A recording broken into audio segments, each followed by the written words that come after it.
أعوذ بالله من الشيطان الرجيم بسم الله الرحمن الرحيم واتل عليهم نبأ بني آدم بالحق. ان آیت میں جن کا ترجمہ ہو چکا ہے حضرت آدم علیہ السلام کے دو بیٹوں کا قصہ ہے.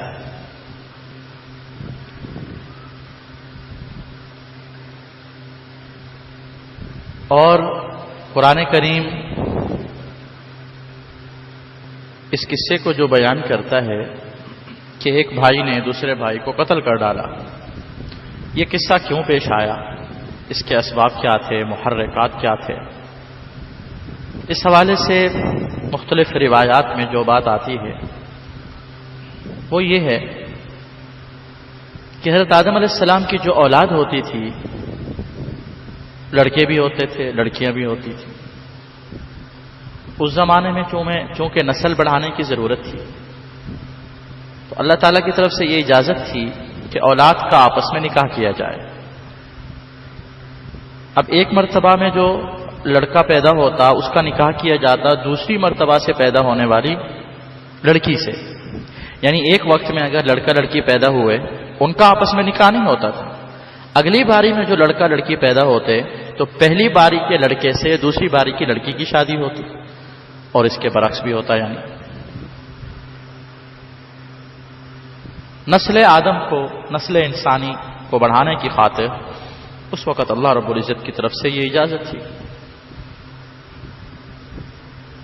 لیکن بہن بھائیوں کا نکاح وہ اس طرح سے ہوتا تھا، اس فرق کو یاد رکھیں کہ ایک ہی بدن سے ایک ساتھ جو جڑواں لڑکا لڑکی پیدا ہوتے ان کا نکاح نہیں ہوتا تھا، بلکہ ایک بدن کے لڑکے کے ساتھ جو لڑکی پیدا ہوتی اس کا نکاح دوسرے بدن سے پیدا ہونے والے لڑکے سے کیا جاتا تھا.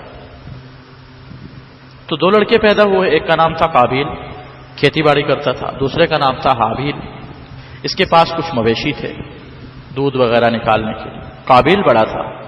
اب اس کے ساتھ جو بہن پیدا ہوئی تھی وہ حابیل کے ساتھ پیدا ہونے والی بہن سے زیادہ خوبصورت تھی. حابیل نے چاہا کہ قابیل کی بہن سے نکاح ہو جائے اور ضابطے کے مطابق اس کا نکاح حابیل سے ہی ہونا چاہیے تھا. قابیل اس بات کو نہیں مانا. اس نے کہا یہ میری بہن میرے ساتھ پیدا ہوئی ہے، جو تیرے ساتھ پیدا ہونے والی بہن سے زیادہ خوبصورت ہے اور میں اس کا زیادہ مستحق ہوں، میرا نکاح اسی سے، یہ جو میرے ساتھ پیدا ہوئی ہے خوبصورت بہن، اس کے ساتھ نکاح کیا جائے. یعنی اس نے شریعت کے، اس وقت کی شریعت کے قانون کے خلاف اپنی خواہش نفس کے مطابق ایسا کرنے کا ارادہ کیا. حضرت آدم علیہ السلام نے سمجھایا کہ ایسا نہ کرو. جھگڑے کو ختم کرنے کے لیے دونوں نے اللہ کی راہ میں قربانی پیش کی اور فرمایا جس کی قربانی قبول ہو جائے گی اس کا نکاح اس لڑکی سے کیا جائے گا جس کا وہ حقدار ہوگا، جس کے بارے میں جھگڑا چل رہا ہے. قربانی کی گئی تو حابیل کی قربانی قبول ہو گئی، آسمان سے آگ آئی اور اس نے اس کو جلا دیا. قابیل کی قربانی قبول نہیں ہوئی. آسمانی فیصلہ بھی اس کی خواہش کے خلاف ہو گیا. اب قابیل کہنے لگا جب اس کے خلاف فیصلہ آیا کہ میں تجھے قتل کر دوں گا. حابیل کا تو کوئی قصور بھی نہیں تھا، اس کی اگر قربانی قبول ہوئی تھی تو اللہ کی طرف سے ہوئی تھی. لیکن قابیل غصہ ہونے لگا، ہٹ دھرمی کرنے لگا، ضد کرنے لگا. جب انسان ضد میں آ جائے تو دلیل اس کو کچھ نہیں کرتی، پھر دلیل سے وہ عاجز ہو جاتا ہے، پھر وہ لڑنے مارنے پہ آ جاتا ہے. حابیل نے، بھائی نے اپنے بھائی کو جواب دیا کہ قبول کرنا نہ کرنا میرے بس میں نہیں ہے.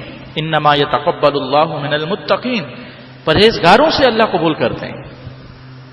اس نے بڑے اچھے انداز میں، اچھے اسلوب میں بات کی اور یہ بھی کہا کہ اگر تو قتل کرنے کے لیے ہاتھ بڑھائے گا تو میں نہیں بڑھاؤں گا ہاتھ، میں ڈرتا ہوں اللہ سے. مفسرین نے یہ بھی لکھا ہے کہ حابیل قوت و طاقت میں زیادہ تھا قابیل سے، لیکن اس نے مارنا گوارا نہیں کیا. قتل ہو گیا وہ، لیکن اس نے جوابی طور پر کسی طرح کا حملہ نہیں کیا، صبر کیا اس نے. چنانچہ پھر یہی ہوا کہ قابیل نے اپنے بھائی کو مار ڈالا اپنی خواہش کی بنیاد پر. یہ سب سے پہلا قتل تھا روئے زمین پر. یہ سب سے پہلا قتل تھا جو اس وقت ہوا. اور پھر مارنے کے بعد وہ بھائی کو شرمندگی ہوئی کہ میں اس لاش کا کیا کروں، تو اللہ تعالیٰ نے ایک کوے کے ذریعے سے اس کو طریقہ سکھایا کہ کوا ایک مرا ہوا تھا تو وہ زمین میں گڑھا کھودنے لگا اور اس نے اپنے مرے ہوئے کوے کو اس کے اندر ڈال دیا.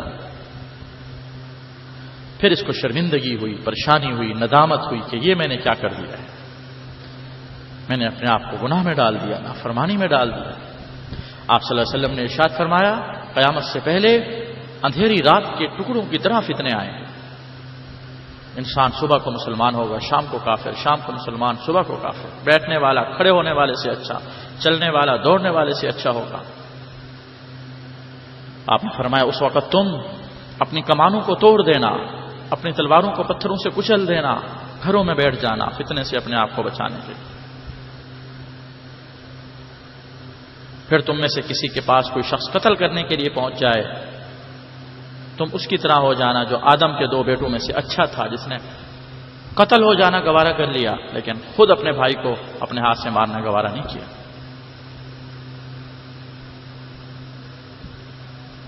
اللہ فرماتے ہیں کہ جب اس بھائی کو قتل کیا جا رہا تھا، مقتول جو تھا حابیل، تو وہ اپنے بھائی سے کیا کہہ رہا ہے، انی ارید ان تبوء باسمی و اسمی، میں چاہتا ہوں تو اپنا گناہ بھی اپنے ذمہ لے لے اور میرا گناہ بھی تو اپنے ذمہ لے لے. مفسرین نے لکھا اس کا مطلب یہ ہے کہ سب کچھ جو تو کرنے جا رہا ہے اس کا سارا وبال تیرے اوپر پڑے گا. میں نہیں قتل کروں گا تجھے، میں نہیں ماروں گا تجھے، یہ جو تو کرنے جا رہا ہے اس کی جزا سوائے جہنم کے اور کچھ نہیں ہے. وذالک جزاء الظالمین، اس طرح کے قاتل کے لیے اس کے علاوہ اور کوئی سزا ہو ہی نہیں سکتی. اصل میں وہ بھائی تھا، سمجھانا چاہ رہا تھا کہ اس طرح کی حرکتوں سے باز آ جاؤ، ایسا کچھ نہ کرو جس سے تمہارے ایمان و اعمال کا نقصان پہنچے. ترغیب محبت سے بھی سمجھا رہا تھا اور غصے سے بھی سمجھا رہا تھا تاکہ بھائی سمجھ جائے.